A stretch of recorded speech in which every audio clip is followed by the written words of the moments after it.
국민의힘 유력 대권주자였던 한동훈 전 당대표가 더불어민주당의 이재명 대선 후보 지키기 사법부 공격과 입법 독주를 향한 맹공을 이어갔다. 검사장 출신으로 법무부 장관을 지낸 그는 소크라테스는 악법도 법이다란 말을 한 적이 없다. 악법은 범죄라며 논란의 입법들이 헌법 위반으로 인해 바로잡힐 것이라고 주장했다.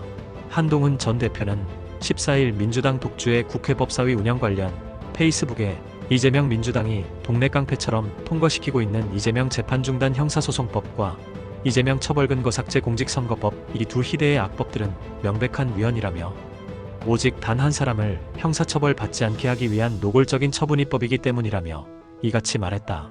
그는 모든 국민은 법 앞에 평등하다는 대한민국 헌법의 가장 중요한 조항인 국민의 평등권을 정면으로 위반한 악법들이라며 이 악법들이 시행되면 대한민국 국민은 이재명과 이재명 아닌 나머지 모든 사람들로 신분이 나뉘게 되는 거다.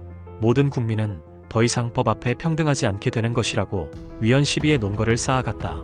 이어 힘이 부족해서 이 희대의 악법들을 막을 수 없을 것이라고 낙담하고 포기하지 마시라며 이재명이 대통령이 되면 헌법재판소 재판관 공석들을 이재명 추종자들로 채워 넣을 테니 헌재가 철판 깔고 악법들을 합헌이라고 할 것이라고 절망하는 분들도 많다. 이재명 민주당의 계획도 바로 그것일 것이라면서도 주장을 이어갔다. 한 전 대표는 그러나 민주당은 대한민국을 우습게 보지 마시라. 어느 정도 자기 합리화를 할 수 있는 사안이라면 헌법재판관들도 자기가 가진 진영 논리에 따라 잘못된 결론 내릴 수 있지만 현실 세계에서 특히 최근 법관들이 그러는 경우가 없다 할 수 없지만 이렇게 합리화가 불가능할 정도로 명백한 사안에선 그러지 못한다고 했다.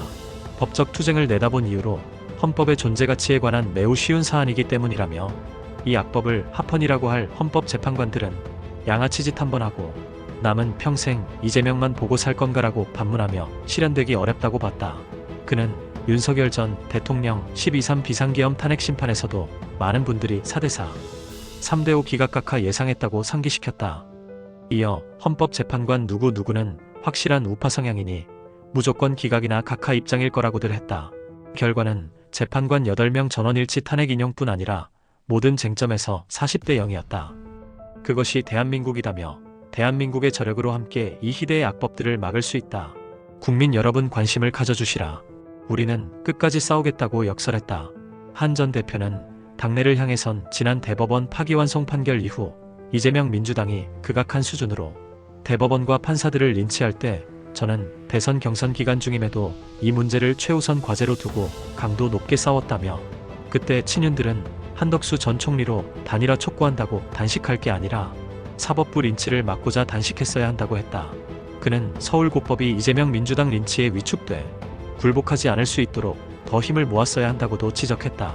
고법이 이재명 후보의 선거법 위반 허위사실 공표죄 사건 파기환송심 첫 공판을 이달 15일로 예정했다가 6월 18일로 연기하고 이 후보의 다른 범죄 혐의 공판도 6.3 대선 이후로 미뤄진 배경이 당의 투쟁력 부족에 있었단 취지다.